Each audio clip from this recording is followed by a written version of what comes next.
चावेक्ष न विकम्पितुमर्हसि धर्म्याहि युद्धाश्रेयोऽन्य क्षत्रियस्य न विद्यते।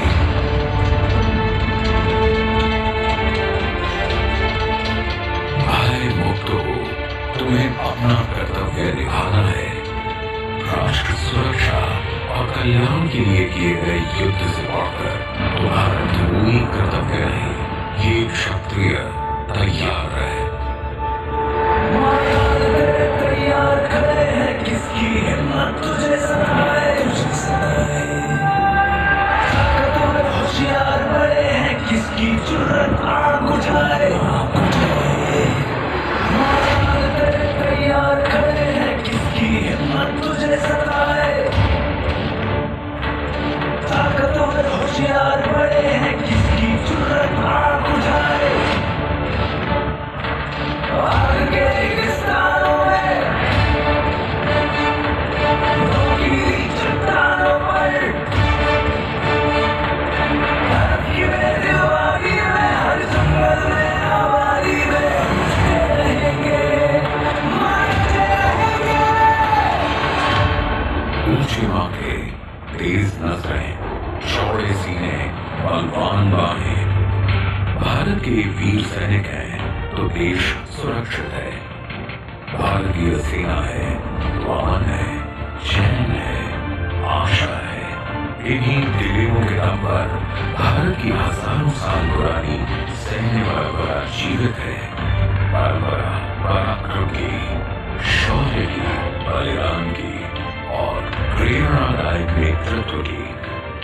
मगध जैसे सशक्त साम्राज्य का निर्माण करने वाले आचार्य चाणक्य ने कहा था, यदि शास्त्र को भूलोगे तो संस्कृति खोलोगे, और यदि शस्त्र का त्याग करोगे तो राष्ट्र खोलोगे। राष्ट्र की रक्षा करने वाली सेना के लिए आवश्यक है योग्य और निपुण नेतृत्व। ऐसे वीर, विवेकी और चरित्रवान नेतृत्व का निर्माण ही मेरा लक्ष्य है। भारत की सेना को उसके काबिल ऑफिसर्स देना ही मेरा ध्येय है। मैं हूं इंडियन मिलिट्री अकेडमी। मुझे गर्व है कि मेरी चार दीवारी में वो योद्धा तैयार हुए हैं जिनका संकल्प सागर से भी गहरा है और हौसला पर्वतों से भी ऊंचा। मेरा इतिहास ही भारतीय सेना का इतिहास है। सदियों से भारत मां वीर सपूतों को जन्म देती आई है। भारत की हर दिशा, हर क्षेत्र, हर प्रांत से मेरे पास आते हैं वो नौजवान जिनमें साहस है अपना सर्वस्व बलिदान कर मातृभूमि की रक्षा करने का। सुनो सुनो इन नए कदमों की आहट। मेहनत से अपना तन तराशने और अभ्यास से अपना मन साधने आता है कोई।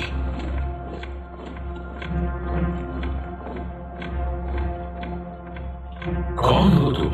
अपनी पहचान बताओ। मैं योद्धा। वो देश के भावी अधिनायक, तुम्हारा सबसे बड़ा हथियार क्या है? मेरी वीरता। तुम्हारा अभेद्य कवच? मेरा विवेक। जीत क्या है? मेरी जिद और मकसद। और हार? हार है जीत का रास्ता। हम गिरते हैं, असफल भी हो जाते हैं, लेकिन हम फिर उठते हैं, लड़ते हैं और अपने लक्ष्य को पाकर दिखाते हैं। मुझे खुशी है कि तुम्हें वो सब गुण हैं जो आईएमए की पहचान है। तुम्हें देखकर मुझे अपने उन जेंटलमैन कैडेट्स की याद आ रही है जो मेरी देखरेख में अपने स्मरणीय नेतृत्व के लिए तैयार हुए। आज जब तुम्हारी जिंदगी एक नया मोड़ ले रही है, मुझे वो वक्त याद आता है जब मेरा अस्तित्व आकार ले रहा था। प्रथम विश्व युद्ध का समय था। भारत के वीरों ने ऐसा पराक्रम दिखाया कि 11 विक्टोरिया क्रॉस और 5 मिलिट्री क्रॉस अपने नाम कर लिए।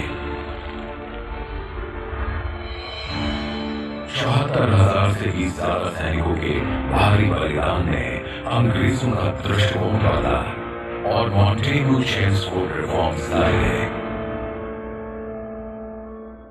1922 में prince of Wales royal Indian military college Dehradun की स्थापना हुई, जो अब राष्ट्रीय इंडियन मिलिट्री कॉलेज के नाम से जाना जाता है। यहाँ हर साल रॉयल मिलिट्री एकेडमी सैंडहर्स्ट में ट्रेनिंग के लिए वायसराय द्वारा सिलेक्ट किए गए 10 काबिल हिंदुस्तानी कैडेट्स को तैयार किया जाने लगा।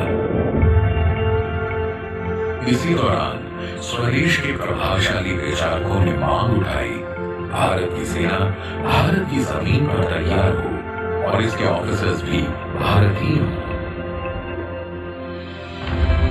1 अप्रैल 1938 के दिन ये सपना साकार हुआ और मैंने जन्म लिया।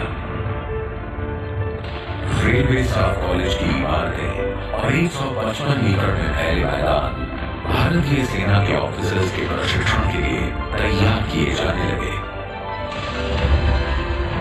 10 दिसंबर 1932 की सर्द सुबह देहरादून की फील्ड धरा पर शिवालिक पहाड़ियों की ऊंट में कोर्स के पहले 40 जेंटलमैन कैडेट्स पूरी एकाग्रता से भारत के commander in chief field marshal sir Philip Chetwode को सुन रहे थे।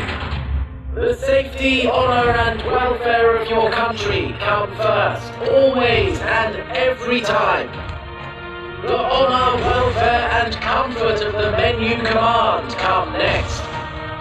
Your own ease, comfort and safety come last, always and every time.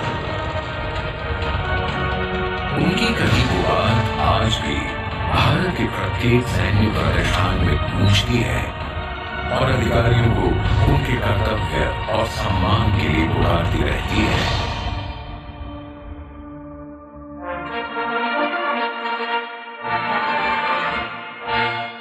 हमारे पहले कमांडेंट बनने का सम्मान मिला ब्रिगेडियर एल.पी. कॉलिंस को। ब्रिगेडियर कॉलिंस और उनकी टीम के बनाए कठोर ट्रेनिंग करिकुलम से गुजरकर नए जेंटलमैन कैडेट्स युद्ध की चुनौतियों के लिए तैयार होने लगे।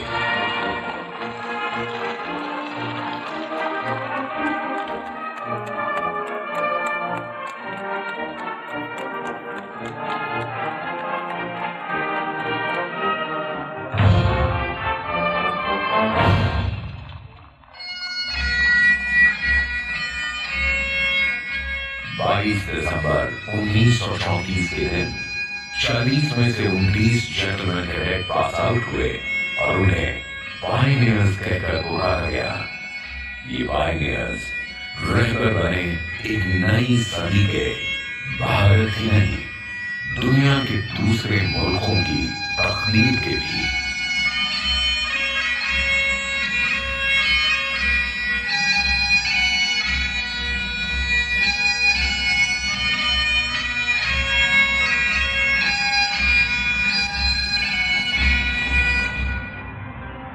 आगे चलकर इन्हीं पायनियर्स में से सैम मानेकशॉ ने भारतीय सेना की अध्यक्षता की। मोहम्मद मूसा खान ने पाकिस्तानी फौज की अगुवाई की और स्मिथटन बर्मा आर्मी के चीफ बने। इधर मेरे दरवाजों से देश का गौरव बढ़ाने वाले जांबाज गुजरते रहे और उधर एशिया, अफ्रीका और यूरोप में दूसरे विश्व युद्ध का विकराल रूप तैयार हो रहा था। North Africa, east Africa, Europe, middle east, south east Asia, Burma और भारत के जंगी मैदान गवाह बने। आईएमए से प्रशिक्षित ऑफिसर्स की शाबाश चीतों के युद्ध में प्रलय मचाकर मेरे ऑफिसर्स ने 70 मिलिट्री क्रॉस, एक जॉर्ज क्रॉस और एक जॉर्ज मेडल पर अपना हक साबित किया। पर बारूदी रात से उठकर एक नाम सूरज की तरह चमकाया, सेकंड लेफ्टिनेंट बीएस भारत। मैं इथियोपिया का मैदान था हौसले पस्त करने वाली तोपें गरज रही थी। धमाकों से कांपती धरती पर निडर सेकंड लेफ्टिनेंट पीएस भगत की 21 फीट कंपनी को 312 फ्रंटियर राइफल्स के साथ लौट रहे दुश्मन का पीछा करना था। पर हर कदम पर बिछी लैंडमाइंस उन्हें रोक रही थी। दुश्मन की भारी गोलाबारी और हमलों की परवाह न करते हुए ये दिलेर लगातार 4 दिनों तक 55 मील तक फैली 15 माइनफील्ड्स को निष्क्रिय करने में जुटा रहा।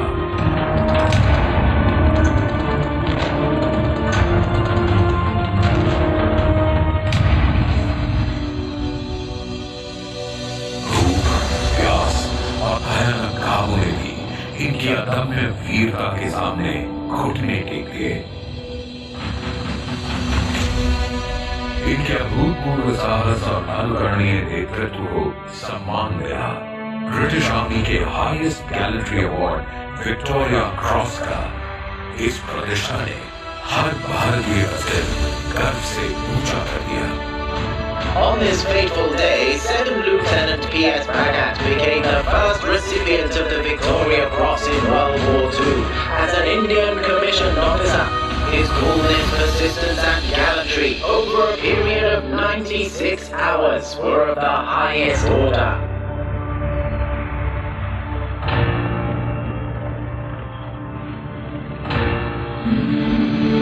दूसरा विश्व युद्ध मानवता से बड़ी कुर्बानी लेकर खत्म हुआ और मेरे देश में स्वतंत्रता संग्रामियों का बलिदान रंग ला रहा था। रंग आजादी की सुबह का, शांति और सद्भाव का और धरती से अंकुरित हुई सपनों की फसल का।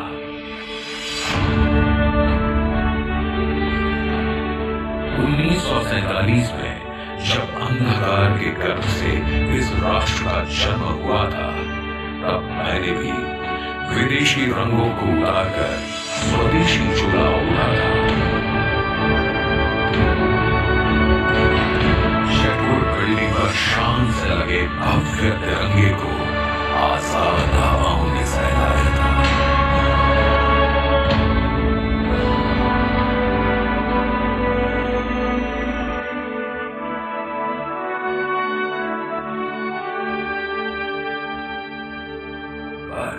आजादी की आखिरी आहुति के रूप में मेरे देश का एक अंग काट लिया गया था।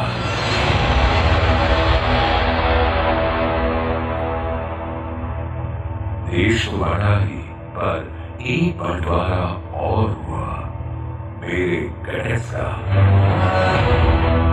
आईएमए में कई देशों के कैडेट्स ट्रेन किए जाते हैं, पर यह पहली बार था कि भारत की जमीन पर प्रशिक्षण पाने वाले ही उसके दुश्मन हो गए। आजादी के बाद पहली जंग पाकिस्तान से ही हुई। 22 अक्टूबर 1947 कबायलियों के कंधों पर बंदूक रखकर पाकिस्तान ने कश्मीर पर हमला बोल दिया था। 3 नवंबर 1947 मेजर सोमनाथ अपनी 4 कुमाऊं की कंपनी के साथ पेट्रोलिंग करते हुए श्रीनगर के बाड़गाम पहुंचे और तभी करीब 500 दुश्मनों ने उनकी कंपनी पर 3 तरफ से गोलीबारी शुरू कर दी। श्रीनगर और वहां के एयरफील्ड की रक्षा के लिए मेजर सोमनाथ ने दुश्मन को कई घंटों तक रोके रखा और रेडियो से मैसेज देते हुए कहा,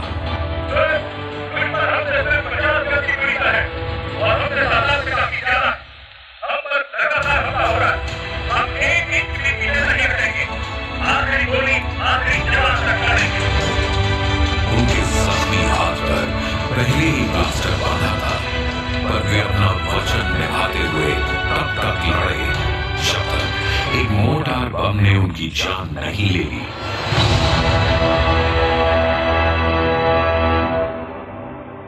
भारतीय सेना के इतिहास में साहस की अभूतपूर्व मिसाल कायम करने के लिए मेजर सोमनाथ शर्मा को वीरता का सर्वोच्च पदक और भारत का पहला परमवीर चक्र देकर नमन किया गया। शहीद शहीदों की समाधियां शौर्य स्मारकों के रूप में स्थापित हो रही थी और मेरे इतिहास में नए पन्ने जुड़ रहे थे। Today is a special day for the Indian Military Academy. By a special order, Indian Military Academy has been renamed as Armed Forces Academy. 1949 has been an eventful year. Today, on 1st January 1949, Brigadier Thakur Mahadev Singh was promoted to the rank of Major General to assume the office as the Commandant of the Joint Services Wing at Dehradun. On 4th June, Deputy Prime Minister Sardar Vallabhbhai Patel reviewed the inauguration parade. 1954 marks the beginning of a new era for the Indian Army. The Joint Service Wing of the Armed Forces Academy has now been shifted to Kanakwasa, Pune, and is now formally commissioned and called National Defence Academy. Today marks the completion of 25 glorious years for the Academy. And on this occasion, its military wing is getting rechristened as Military College. The Military College said to contribute consisting of 58 gentlemen cadets who had the proud distinction of marching at the head of the column from Vijay Chowk to Red Fort, Delhi during the Republic Day parade. After almost a decade, a new chapter is getting added to the history and the founding name of Military College is brought back. Now it's called the Indian Military Academy.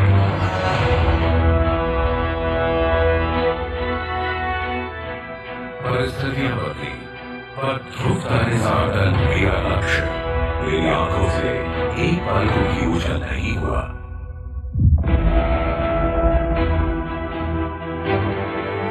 भारतीय सैन्य अकादमी को निष्ठा और साहस के लिए 3 बार कलश प्रदान किए गए।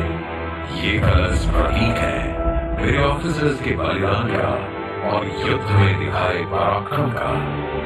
अपने फ्लैग को देखता हूं तो अपने कर्तव्य को भूल नहीं पाता। जानते हो मेरे फ्लैग के कलर्स क्या हैं? Steel grey and blood red.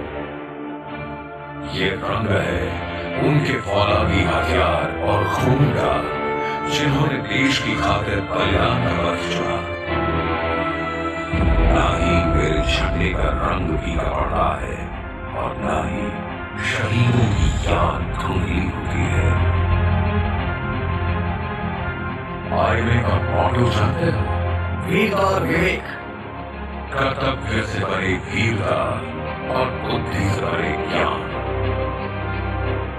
यही भावना मेरे हर कैडेट में समाहित है, फिर वो चाहे किसी भी जाति या प्रांत का क्यों ना हो।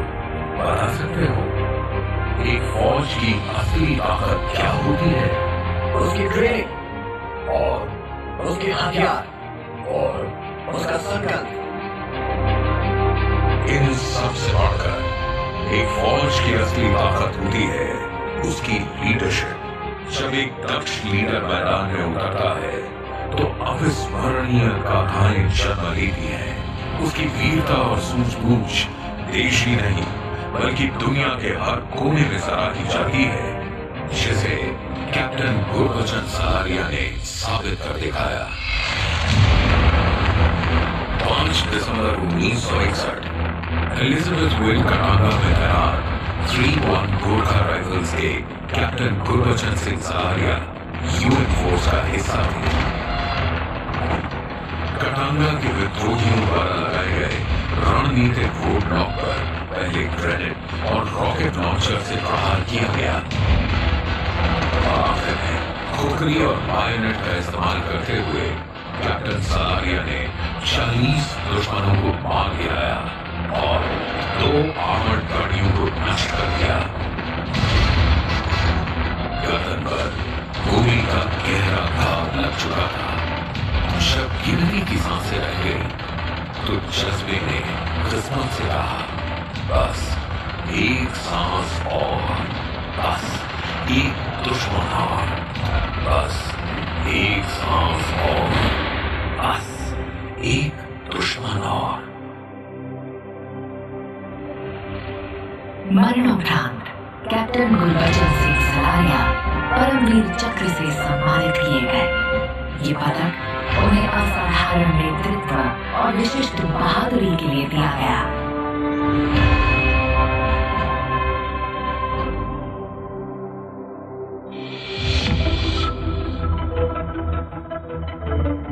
अपना तन मन जीवन सब लगा दिया है इसी मकसद के लिए, और अब मेरी हर कोशिश हर ख्याल मेरे वतन के लिए। इससे कम मुझे कुछ मंसूब ही नहीं। तुमसे चाहता हूं केवल संपूर्ण समर्पण, जिस बदले मैं परिवर्तित करूंगा तुम्हारा जीवन। मैं तुम्हारे तन में वो ताकत भरूंगा जो तुम्हारा सर सदा ऊंचा रखे, वो ताकत जो भीषण वार कर सके, जो हर प्रहार सह सके। तुम्हारे मन में ज्ञान का गहरा सागर होगा, तुम्हारा हर फैसला सटीक और कारगर होगा। जब शस्त्र और शास्त्र में संतुलन बना पाओगे तो एक आदर्श और सशक्त चरित्र पाओगे। और जब ये सब योग्यताएं तुम में पनपने लगेगी तो तुम कुशल नायक कहलाओगे। और ऐसा नायक बनना अगर संकल्प है तुम्हारा, तो तुमसे चाहता हूं केवल संपूर्ण समर्पण, जिसके बदले मैं परिवर्तित करूंगा तुम्हारा जीवन।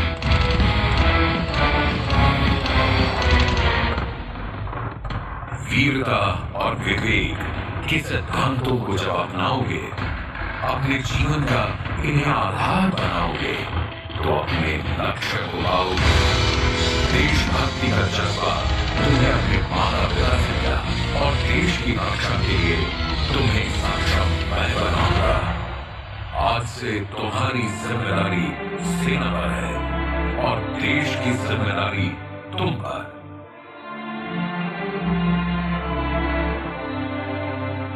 मेरी ट्रेनिंग का 1 साल पूरा हुआ। सैन्य प्रशिक्षण से मैंने अपने तन को लोहे की तरह तपाया, अपनी कमजोरियों को समझा और उन पर विजय पाई। ज्ञान प्रशिक्षण से मन पर काबू पाया, पढ़कर, समझकर, अभ्यास करके ज्ञान बटोरा और उसे प्रयोग में लाया। नेतृत्व प्रशिक्षण में मैंने अपने आप को महान मूल्यों से मजबूत बनाया। चरित्र प्रशिक्षण ने मेरे व्यक्तित्व को एक नया आयाम दिया और मैंने एक आदर्श नागरिक होने के महत्व को समझा। हर सीख को मैंने अपने आचरण में ढाल लिया। मैं एक ऑफिसर बनने के लिए मेहनत करूंगा और भविष्य की चुनौतियों के लिए खुद को काबिल बनाऊंगा। चुनौतियों के लिए तैयार रहना ही होगा, क्योंकि कभी कभी युद्ध बिना चेतावनी के भी उमड़ आते हैं।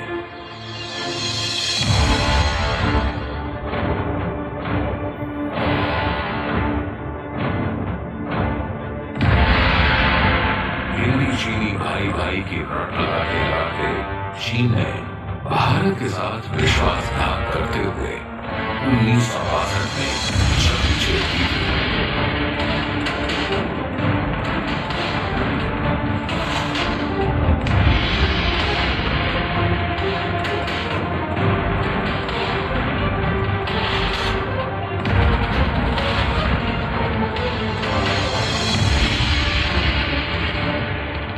चीन के साथ भयंकर युद्ध मचा, पर आकाश के उस खंड तले सबसे ऊंचा पर्वत भारतीय सेना के साहस का था। सबसे भारी गर्जना हिंद के शेरों की थी और सबसे बड़ा बलिदान मां भारती के वीरों का था।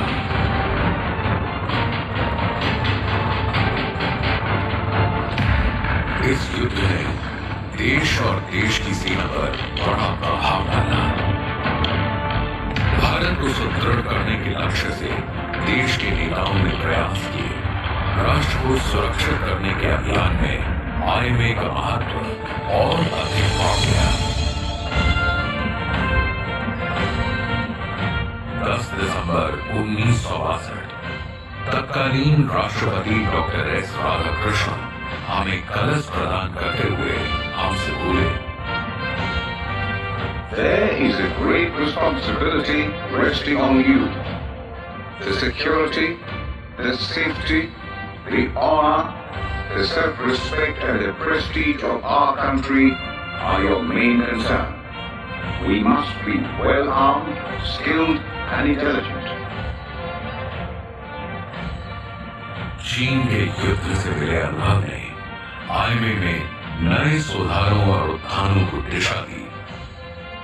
युद्ध के बाद अक्टूबर 1964 तक भारतीय सेना को 3,903 नए अफसर मिले। इन जाबाज अफसरों की अग्नि परीक्षा जल्द ही होने वाली थी।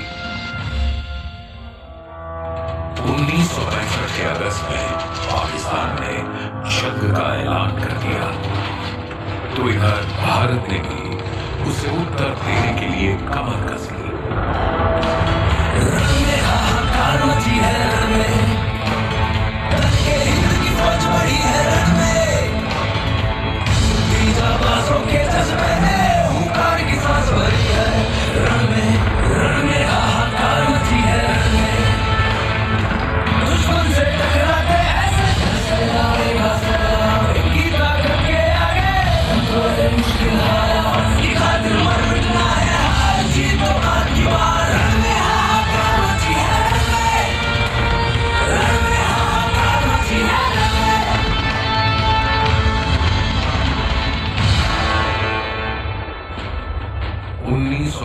के युद्ध में दुश्मन ने भारतीय सेना का रौद्र रूप एक बार फिर देखा। खेमकरण में दूसरे विश्व युद्ध के बाद सबसे बड़ा टैंक युद्ध हुआ और असल उत्तर के युद्ध में पाकिस्तान ने अपने 100 से भी अधिक टैंक खो दिए। भारतीय सेना का विजय रथ लाहौर से कुछ ही मील दूर बाटापुर तक जा पहुंचा और आईएमए से ट्रेनिंग पाए अफसरों को उनके अदम्य साहस के लिए 18 महावीर चक्र और 56 वीर चक्र से सम्मानित किया गया। हमारा सामना पाकिस्तान से फिर हुआ 1971 में, पर इस बार हमने शस्त्र उठाए शरणागत की रक्षा का धर्म निभाने के लिए। पाकिस्तान के जनरल याहिया खान अपनी ही जनता के दमन में लगे थे। पूर्वी पाकिस्तान की जनता ने विरोध किया तो पाकिस्तानी फौज का क्रूर रुख दुनिया के सामने था। पीड़ितों और शरणार्थियों की पुकार दिल्ली तक पहुंची। सेना प्रमुख सैम मानेकशॉ ने परिस्थिति पर गहराई से विचार करके रणनीति बनाई ताकि युद्ध में जीत सुनिश्चित की जा सके।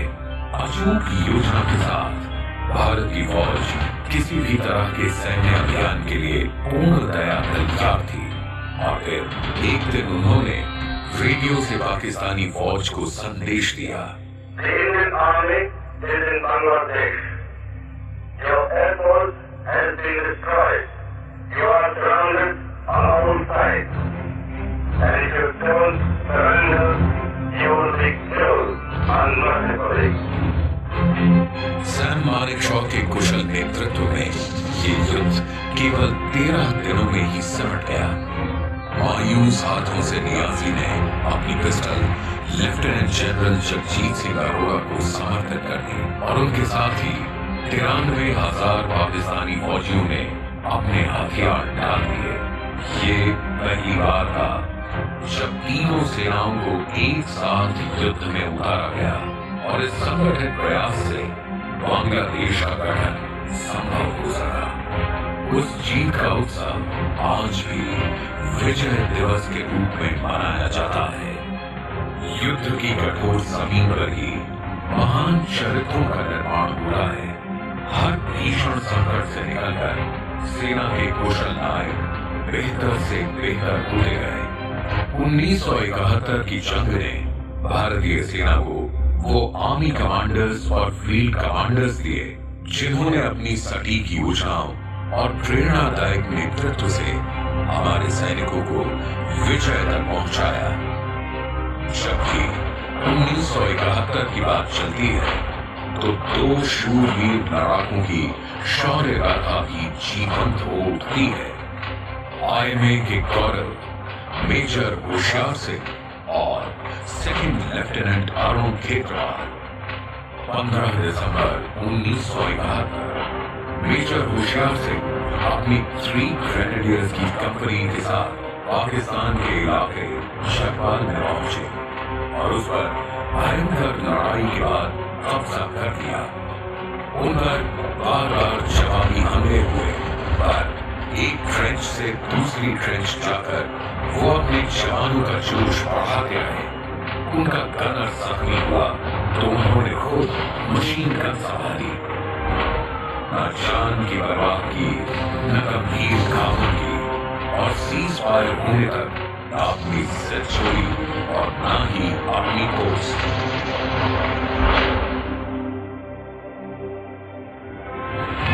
अपने निडर नेतृत्व और लड़ने की अदम्य भावना के लिए मेजर होशियार सिंह ने सदैव परमवीर चक्र प्राप्त किया।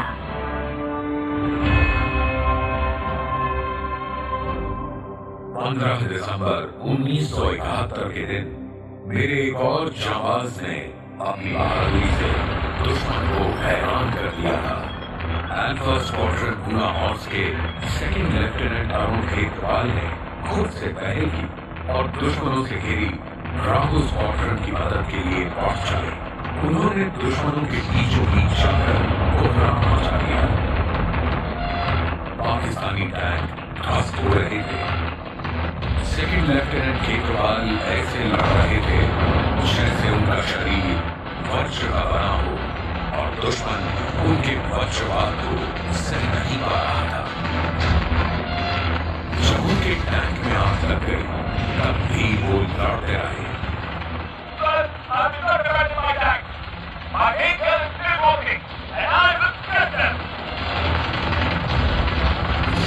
उनके टैंक पर एक और हमला हुआ और सेकंड लेफ्टिनेंट खेतवाल ने शहादत दी।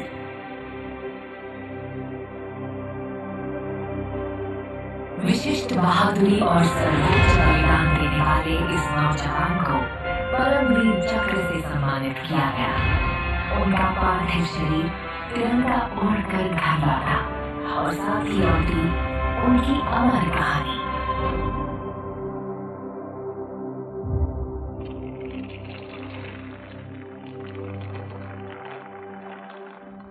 चुनौतियों से टकराना मेरा शौक है और वक्त से आगे चलना मेरी फितरत।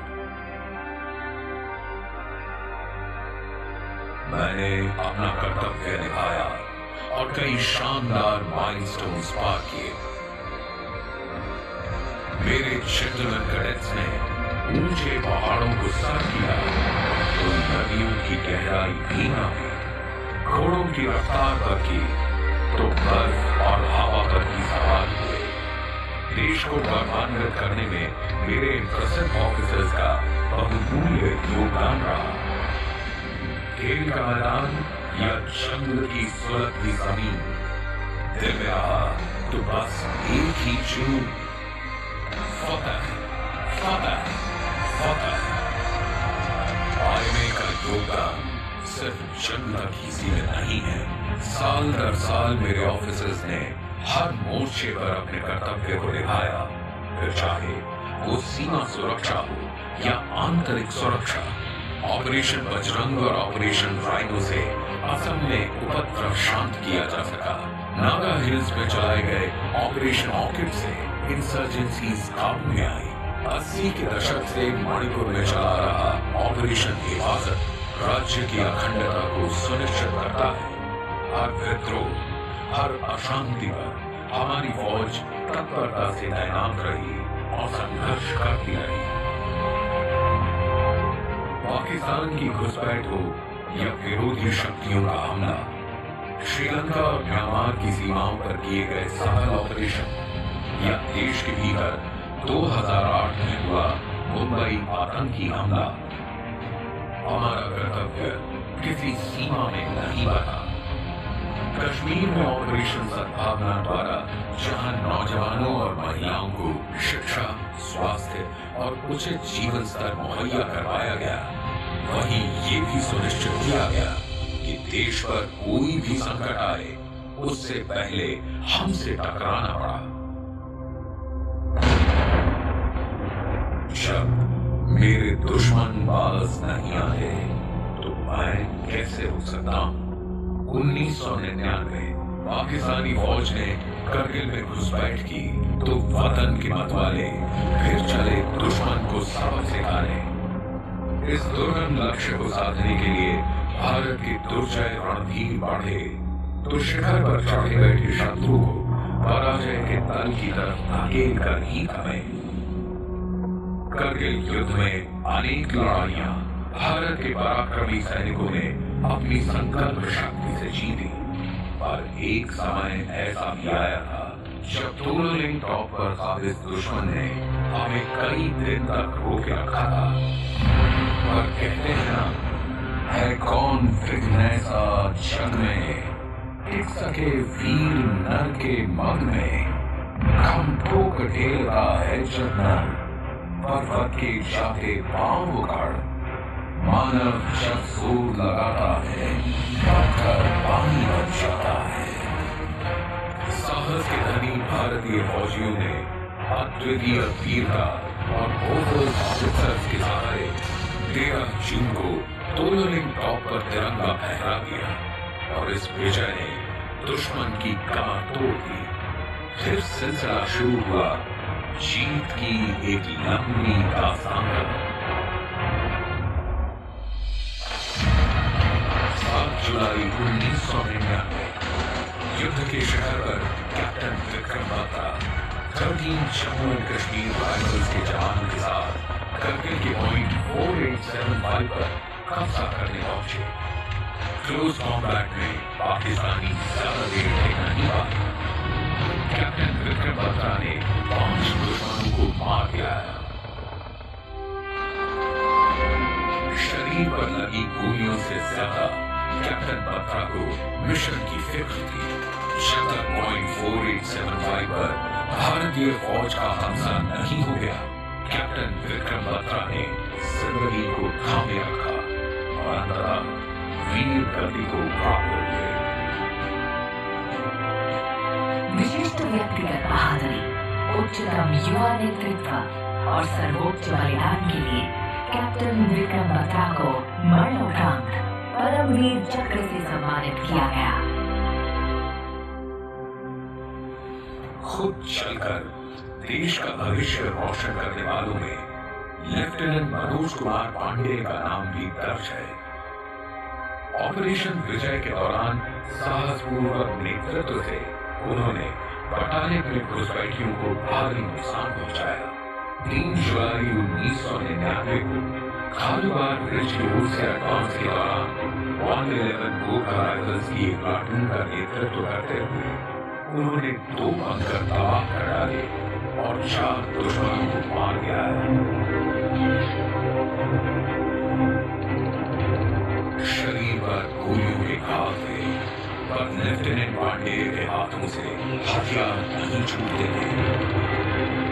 तभी एक गोली उनके माथे पर आ लगी, जैसे विजय का लाल तिलक। उनके बलिदान ने जवानों में ऐसा जोश भरा कि जीत का रास्ता साफ हो गया।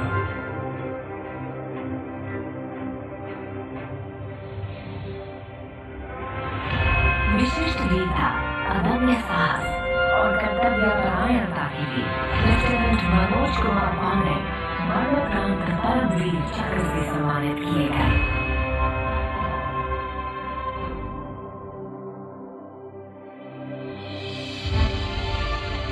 करगिल की जीत भारत के युवा नेतृत्व की जीत थी, आईएमए की ट्रेनिंग की जीत थी। आईएमए के इन सभी वीरों की शौर्य गाथाएं मैंने मन और जहन में संभाल के रखी। ये वो मशालें हैं जो मेरे मन को कभी निराशा और संदेह के अंधेरे में नहीं भटकने देंगी। मेरी ट्रेनिंग ध्रुव तारा बनकर हमेशा तुम्हें हर मुश्किल से बाहर निकलने की राह दिखाएगी। आने वाला समय अनिश्चितता के कोहरे से ढका है, पर भारत के सैनिकों को इस चुनौती ने न कल विचलित किया था और न ही आगे करेगी। विश्व युद्ध की पृष्ठभूमि हो या गलवान घाटी का संघर्ष, हम लड़े हैं और जीते हैं अपने बूते पर। यहां ट्रेनिंग में बिताया हर पल तुम्हें एक अनदेखे भविष्य के लिए तैयार कर रहा है। कॉम्बैट एक्सेलेंस के साथ साथ मॉडर्न डे वॉरफेयर की पूरी समझ तुम्हारी योग्यता का हिस्सा होगी। देखो, आज की दुनिया को अब जंग के मैदान बदल गए हैं, युद्ध की जरूरतें बदल गई हैं, स्वरूप बदल गए हैं। दुश्मन नई तकनीकों से हमला कर रहा है, इसलिए तुम्हें भी अपने कौशल का दायरा बढ़ाना है। खतरा अब सरहदें ही नहीं, घरों की दहलीज भी लांघ सकता है। दुश्मन के हर वार पर तुम्हें पलटवार करना है, उसके हर हथियार, हर टैक्टिक्स को समझना है, सजग रहना है। वक्त कितना भी बदल जाए, तुम्हारा कर्तव्य और दायित्व हमेशा वही रहेगा। देश की रक्षा हर खतरे से, हर हालत में, हर कीमत पर।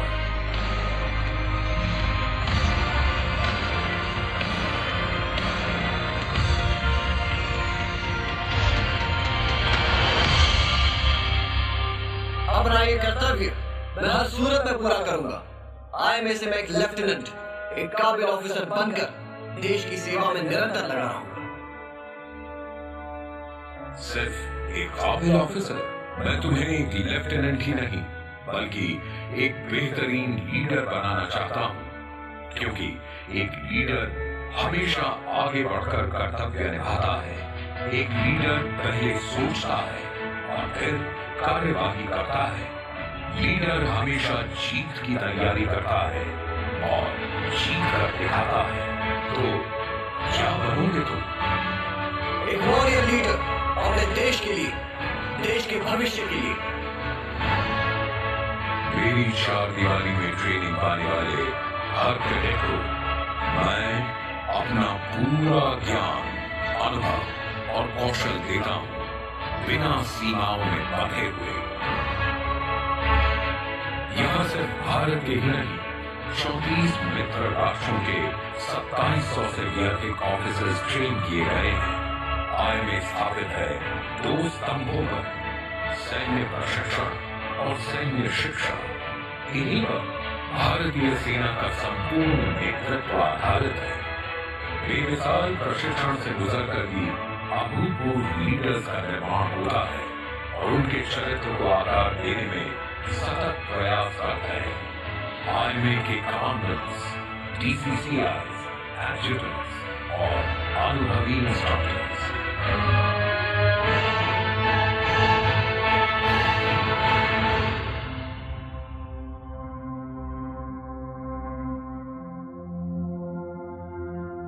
आज तुम्हारी ट्रेनिंग पूरी हुई और जिस दुनिया के लिए तुम्हें प्रशिक्षण मिला है उसमें पहला कदम रखने का वक्त आ गया है। देश के तीनों सैन्य बलों के सुप्रीम कमांडर, देश के राष्ट्रपति को वचन देने का समय आ गया है। I assure the Supreme Commander of the Armed Forces that I will stay devoted to my purpose and will prove my worth as a warrior. No dread shall deter me from my path, and even the fear of death won't keep me from obeying all commands. आज से रणभूमि ही तुम्हारा घर होगी और तुम्हारी कमान के जवान तुम्हारा परिवार। तैयार हूँ। तुम्हारे लिए हर त्योहार से बड़ा होगा शीत का जश्न और हर रिश्ते से बड़ा होगा मातृभूमि से तुम्हारा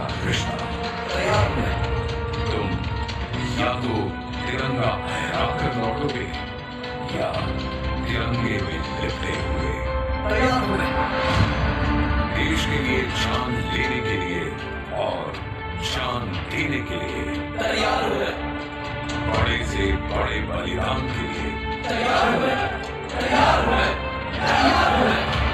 शत्रु था डर कांपे जैसे, होकर जंगल काल में। हथियारों से यारी मेरी, लेकिन खुद हथियार हुए। खून का आखिरी कतरा बहने तक पूरी तैयार हुए। रिपू की राह में आन डटे, वो इस बात की दीवार हुए। तैयार हुए, तैयार हुए। मैं जय हूँ, अभय हूँ, सक्षम हूँ, प्रबल हूँ और तैयार हूँ हर नेतृत्व के लिए।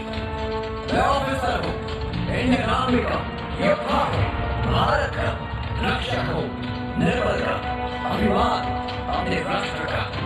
देश का दुश्मन मेरा दुश्मन और देश की रक्षा मेरा परम धर्म। जब तक मेरे प्राण रहे, सेवा ही मेरा काम रहे। मेरा वैभवशाली देश भारत आज आजादी का अमृत महोत्सव मना रहा है। कदम दर कदम हमने 75 साल का लंबा सफर तय किया। मंजिलों की सीढ़ी पर पहुंचता मेरा देश आज आकांक्षाओं के आकाश की ओर देख रहा है और अपने नौजवान ऑफिसर्स की आंखों में मुझे दमक दिखती है, जुनून की। इनकी निगरानी में मातृभूमि सुरक्षित रहेगी। इनकी ताकत देश की प्रतिष्ठा को कायम रखेगी। इनकी शौर्य गाथा भारत माता का गौरव बनेगी। ये दृढ़ विश्वास है मेरा। भारत के वीर सपूतों, हर मोर्चे पर तुम्हारी विजय हो। भारत की सदा ही जय हो। जय हिंद।